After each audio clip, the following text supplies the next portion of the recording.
नमस्ते बच्चों, आज कक्षा 6वीं है। जो हमारा विषय है वह विषय हिंदी है और हिंदी में जो है वह पाठ 2 है और पाठ 2 इसका पाठ का नाम है पुकार। पुकार अर्थात आवाहन करना। इसमें जो कवि जी हैं जयशंकर प्रसाद जी, वह आवाहन कर रहे हैं कि यह मतलब है जो संपूर्ण सृष्टि है वह सृष्टि को अगर सूक्ष्म दृष्टि से हम देखें तो हर कण कण में क्या विद्यमान है, ईश्वर क्या है, विद्यमान है। यही वह अपनी इस कविता के माध्यम से आपको बताना चाहते हैं। तो आते हैं, पहले हम जयशंकर प्रसाद जी के परिचय के बारे में परिचय लेते हैं। तो यहाँ पर देखिए, जयशंकर प्रसाद जी का जो जन्म है, जयशंकर प्रसाद जी का जन्म 30 जनवरी 1889 को हुआ है और मृत्यु 15 नवंबर 1937 को हुई है। और जो उनकी जो प्रसिद्ध रचनाएं हैं, कामायनी, स्कंदगुप्त, तितली और कंकाल आदि आपकी प्रसिद्ध रचनाएं, झरना, आंसू, लहर आदि आपकी काव्य कृतियाँ हैं। जो परिचय है उनका, हिंदी के ये प्रसिद्ध लेखक हैं। इन्होंने कविता, नाटक और कहानी और विधाओं में सफलतापूर्वक लेखन किया है। इस कविता में सृष्टि के निर्माता की महानता और गुणों का वर्णन किया है। वह कहना चाह रहे हैं कि जो सृष्टि है वह चारों तरफ से अगर सृष्टि को देखा जाए तो हर एक चीज़ में, हर छोटी से छोटी चीज़ में अर्थात हर कण कण में सृष्टि अर्थात ईश्वर का रूप क्या है, विद्यमान है। वह इस कविता के माध्यम से यहाँ की जो बहुत सारी चीज़ों को तुलना वह ईश्वर से कर रहे हैं। हम यहाँ पर देखेंगे, जैसे इस कविता में दिया है पुकार, पुकार पाठ है, कविता है और उस कविता में आवाहन किए। देखिए यहाँ पर दिया है कि यहाँ पर देखिए बच्चे ईश्वर की महिमा का गुणगान कर रहे हैं। यहाँ पर जो पहली पंक्ति है कविता की, आप थोड़ा ध्यान से देखिए। विमल इंदु की विशाल किरणें प्रकाश तेरा बता रही है, अनादि तेरी अनंत माया जगत को लीला दिखा रही है। फिर दूसरा जो पंक्ति है यहाँ पर देखिए, प्रसार तेरी दया का कितना ये देखना हो तो देखें सागर, तेरी प्रशंसा का गीत प्यारे तरंग मालाएं गा रही हैं। और उसके बाद आते हैं जो तीसरा पैराग्राफ है, यहाँ पर देखिए पंक्ति है, तुम्हारा स्मित हो जिसे निरखना, तुम्हारा स्मित हो जिसे निरखना, वो देख सकता है चंद्रिका को, तुम्हारे हंसने की धुन में नदियाँ निनाद करती ही जा रही हैं। क्या कर रही है? निनाद अर्थात स्वर निकालते हुए क्या कर रही है, जा रही हैं। जो तेरी होवे दया, जो तेरी होवे दया, दया निधि तो पूर्ण होता ही है मनोरथ, सभी ये कहते पुकार करके यही तो आशा दिला रही है। अर्थात इस 4 पंक्तियों में यहाँ पर कवि जी ने ईश्वर का गुणगान किया है। यहाँ पर देखिए इतना सुंदर दृश्य यहाँ पे बताया है, चंद्रमा है, पेड़ है, समुद्र की लहरें, नाव यहाँ पर आप देख रहे हैं और यहाँ पर देखिए नदियाँ हैं और आसपास उसके पेड़। तो ये मनोरम दृश्य का देख करके वह उनका गुणगान कर रहे हैं। तो सबसे पहले हम आते हैं जो पहली पंक्तियाँ हैं कविता की, वहाँ पर आते हैं।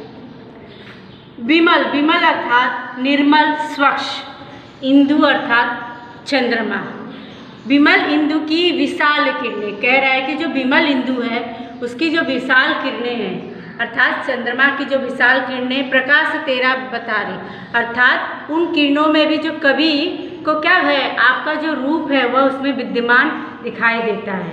और अनादि तेरी अनंत माया अर्थात सदा से ही आप यहाँ पे हो और यह जगत को क्या कर रही है, लीला दिखा रही है। ये पूरे संसार को आपकी जो माया है, लीला है, दिखा रही है। इस माया को कोई पार नहीं है और यह अपरम पार है। वह इसके माध्यम से कह रहे हैं कि जो चंद्रमा की विशाल किरणें हैं उसमें आपका रूप दिखाई दे रहा है और वह चारों तरफ अपना प्रकाश फैलाए हुए हैं और ये आप सदा से यहाँ पर क्या है, विद्यमान है और जगत को, आप जो संसार है उसको अपनी लीला दिखा रहे हैं। अब आते हैं जो दूसरी जो पैराग्राफ है पंक्तियाँ, यहाँ पे प्रसार तेरी दया का कितना ये देखना हो तो देखें सागर, तेरी प्रशंसा का गीत प्यारे तरंग मालाएं गा रही। अर्थात प्रसार, तेरी दया कितनी है, अगर किसी को देखना है तो सागर का जो विस्तार है उससे जाकर देखिए, इससे आपको पता चल जाएगा कि आपकी दया कितनी है, उसका कोई आर पार नहीं है। तेरी प्रशंसा का गीत प्यारे, अर्थात ये जो संसार है वो आपकी प्रशंसा कर रहा है और उसे अगर उस प्रशंसा को जानना है उसकी कितना है, तो वो समुद्र में जो लहरें दिखाई दे रही हैं अनगिनत, उसको अगर आप देख लें तो आपको पता चल जाएगा कि आपकी प्रशंसा कितनी ये संसार कह रहा है और कह रहा है। तो अब आते हैं तीसरी जो लाइन पंक्तियाँ हैं, तुम्हारा स्मित हो जिसे निरखना, स्मित अर्थात मुस्कुराहट और निरखना अर्थात दिखना। अगर किसी को आपकी मुस्कुराहट देखना है तो वो देख सकता है चंद्रिका को, अर्थात जो चंद्रमा है, चांदनी, चंद्रिका अर्थात चांदनी, चंद्रमा जो रोशनी देता है, चांदनी की रोशनी, उसको देखकर आपकी मुस्कुराहट क्या होती है पता चल जाएगी। और तुम्हारे हंसने की धुन में नदियाँ निनाद करती जा रही हैं, अर्थात ये जो नदियाँ हैं, ये जो नदियाँ हैं इसमें भी वह आपका रूप क्या कर रही हैं, दिखा रही हैं। जैसे नदियाँ जा रही हैं, कल कल करती हुई आवाज़ जा रही है, तो ये जो आवाज़ कर रही है उसमें आप जो कवि है उसमें आपकी हंसी को क्या कर रहे हैं, देख रहे हैं। वो अपनी सूक्ष्म दृष्टि से ये सारी चीज़ों का क्या कर रहे हैं, निरीक्षण कर रहे हैं कि आप तो चंद्रिका अर्थात चांदनी में, चंद्रमा की चांदनी में भी दिखाई दे रहे हैं, आपकी मुस्कुराहट दिख रही है, और जो नदियाँ कल कल की आवाज़ करती जा रही है उसमें आपकी हंसी दिखाई दे रही है, ईश्वर रूपी हंसी उन्हें दिखाई दे रही है। अब आते हैं चौथी पंक्ति में कविता की, जो तेरी होवे दया, जो तेरी होवे दया दयानिधि, मतलब हे ईश्वर अगर आपकी दया हो जाती है तो पूर्ण होता ही है मनोरथ। मनोरथ अर्थात मन की इच्छा, तो आपके मन की इच्छा क्या हो जाएगी, पूर्ण हो जाएगी। चाहे जो भी रहे, आपके बिगड़े हुए काम सारे क्या हो जाएंगे, बन जाएंगे, अगर ईश्वर की कृपा हो जाएगी। सभी ये कहते पुकार करके, यही तो आशा दिला रही, और इसी आशा के साथ सभी लोग आप में अपनी आस्था बनाए रखे हुए हैं कि हमारे जो भी बिगड़े काम है वह ईश्वर क्या करेंगे, बना देंगे, अगर हम उनकी दया दृष्टि हमारे ऊपर हमेशा रही तो। इसी के आधार पर आपने देखा, इन चारों पंक्तियों के आधार पर कवि ने सृष्टि को, जो प्रकृति है उसके सूक्ष्म दृष्टि से देखते हुए उसमें अपनी मने भाव को क्या किया, व्यक्त किया है। कहीं बिंदु अर्थात चंद्रमा की विशाल किरणों से उनको प्रकाश मिल रहा है, उसमें भी आपका रूप दिखाई दे रहा है, और यह जगत उस लीला को क्या कर रहा है, देख रहा है। सागर के विस्तार को, लहरों और तुम्हारी प्रशंसा जो हो रही है वह सागर की जो लहरें अनगिनत है उससे वह पता चल रहा है। अर्थात जो भी प्रकृति की जो भी चीज़ें हैं उसके आधार मानकर उसमें आपका रूप उनको दिखाई दे रहा है। यहाँ पर आप देखिए चंद्रिका में उन्हें दिखाई दे रहा है, चांदनी देखिए यहाँ पर जो है चंद्रिका में उन्हें आपका रूप दिखा रहा है, आप मुस्कुरा रहे हैं ऐसा उन्हें प्रतीत हो रहा है। और जो नदियाँ कल कल करके आवाज़ कर रही हैं उसमें आपको हंसी ईश्वर की दिखाई दे रही है। तो इस प्रकार, और जो भी जिसकी इच्छा है बिना ईश्वर के आशीर्वाद के या उनकी दया के पूरा नहीं हो सकता, यह भी वह कहना चाह रहे हैं। तो इस प्रकार जयशंकर प्रसाद जी ने इस चारों पंक्तियों के द्वारा उन्होंने प्रकृति को सूक्ष्म दृष्टि की नज़र से देखा है, और उसमें वह किस चीज़ की तुलना किससे कर रहे हैं और अपने मनोभाव को वह व्यक्त कर रहे हैं। तो इसके द्वारा हम स्पष्ट हो गया कि यह पुकार कविता के माध्यम से उन्होंने ईश्वर का गुणगान, ईश्वर का रूप सभी जगह विद्यमान है यह बताया है। तो अब आते हैं इसी के आधार पर हम बच्चों आते हैं कुछ पहले तो सबसे पहले जो इसमें जो शब्दार्थ है कठिन उसे देखते हैं। यहाँ पर देखिए जैसे विमल, विमल अर्थात निर्मल स्वच्छ, दूसरा है इंदु चंद्रमा। अब आइए तीसरा अनादि, जिसका आदि न हो, अर्थात आदि अर्थात शुरुआत न हो। अनंत, जिसका कोई अंत न हो। माया, ईश्वर की लीला। तरंग, लहर। निरखना, देखना। चंद्रिका, चंद्रमा। यहाँ पे देखिए निनाद, स्वर, आवाज़। दयानिधि, दया के सागर। मनोरथ, मन की इच्छा। स्मित, मुस्कुराहट। तो यहाँ पर आप देखिए इनके जो कठिन शब्द थे इसको हमने इसमें लिख लिए। अब आते हैं यहाँ पर देखिए इसके ही आधार पर आपको प्रश्नों के उत्तर देने हैं। यहाँ पे पहला जो प्रश्न है हमारा, प्रश्न नंबर 1, रिक्त स्थानों की पूर्ति करो। तो जो पहला है वह है विमल बिंदु की पहली लाइन है पंक्ति की, कविता के पंक्ति की। तो पहला है विशाल किरणें, तो इसमें आएगा बच्चों विशाल किरणें। आ गया यहाँ पर विशाल किरणें। अब दूसरा जो है, तेरी डैश का गीत प्यारे, यहाँ पर देखिए तेरी प्रशंसा, जो दूसरी पंक्ति में आपको मिलेगी यहाँ पर तेरी प्रशंसा का गीत प्यारे, यहाँ पे आएगा प्रशंसा, तो यहाँ पे प्र के ऊपर बिंदी लगा दीजिए, प्रशंसा का गीत प्यारे। अब तीसरा बच्चों, वो देख सकता है चंद्रिका, किसको? चंद्रिका को, तो यहाँ पे आएगा चंद्रिका को।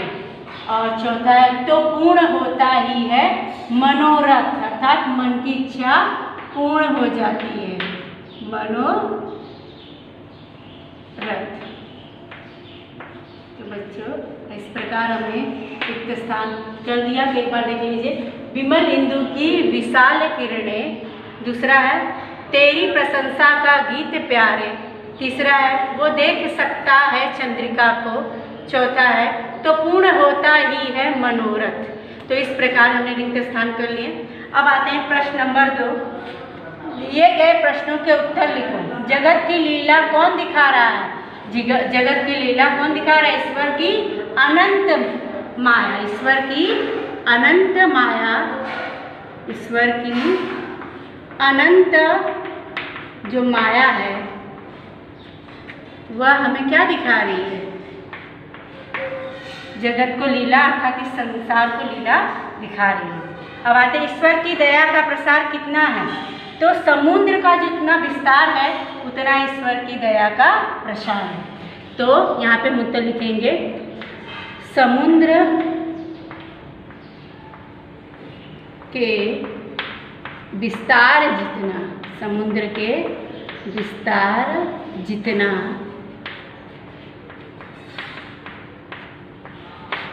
ईश्वर की दया का प्रसार है। अब यहाँ पे आते हैं, तीसरा है ईश्वर की मुस्कुराहट कहाँ दिखाई देती है? तो ईश्वर की मुस्कुराहट कहाँ दिखाई देती है? चंद्रिका में। तो हम लिख सकते हैं ईश्वर की मुस्कुराहट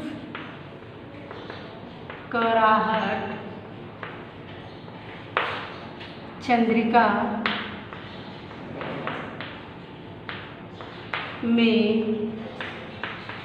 दिखाई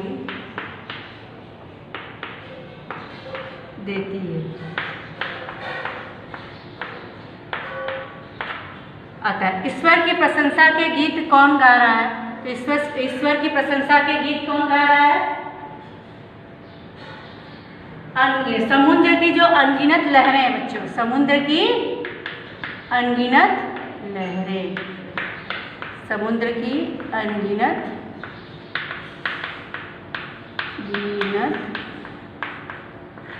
लहरें। अब आते लोगों की मनोकामना कब पूरी होती है? लोगों की मनोकामना कब पूरी होती है? तो कब पूरी होती है? जब ईश्वर की दया होती है।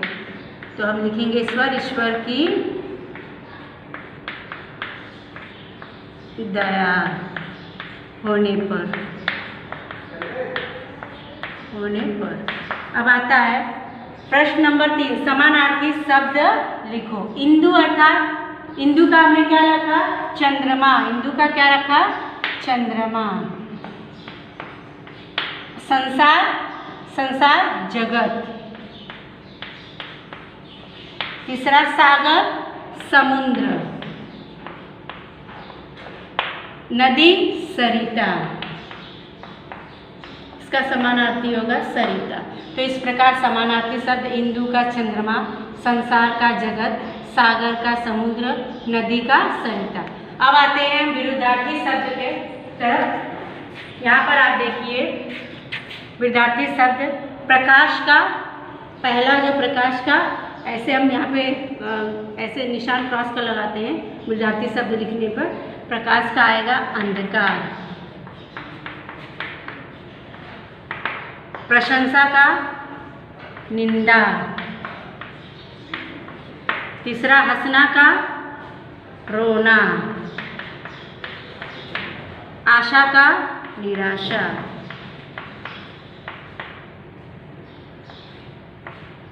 आशा का निराशा। जो आप तो बच्चों यहाँ पर देखिए शब्दार्थ में एक जगह क्या था, चंद्रिका का यहाँ पे चंद्रमा लिखा गया था, तो उसको ध्यान रखिए चंद्रिका का अर्थ चांदनी है, तो ये थोड़ा आप सुधार कर लीजिएगा। तो यहाँ पर देखिए विमल का निर्मल स्वच्छ इंदु चंद्रमा, अनादि जिसका आदि न हो, अनंत जिसका कोई अंत न हो। ये सारे जो शब्दार्थ हैं इसे आप अच्छी तरीके से याद कर लेंगे तो जो आपकी कविता है वह आपके मन में आ जाएगी, आपको फिर से बार बार देखने की ज़रूरत नहीं पड़ेगी, क्योंकि आपको अगर अर्थ आता रहेगा तो जब भी कविता की आप लाइनें पढ़ेंगे तो आपको सारी चीज़ें आ जाएगी। तो बच्चों इस प्रकार आप सारे ये जो प्रश्नोत्तर हुए यहाँ पे प्रश्नोत्तर हुए हैं कविता के, उसे अच्छी तरीके से अपनी कॉपी में लिखिए और जो कविता है उसे याद कीजिए और उसके अर्थ को समझिए। उसके लिए सबसे ज़रूरी है आपको शब्दार्थ को पूरा अच्छी तरीके से याद करना होगा। इसको अच्छे से करके शुक्रवार के दिन आप इसे ग्रुप में भेजिए। धन्यवाद।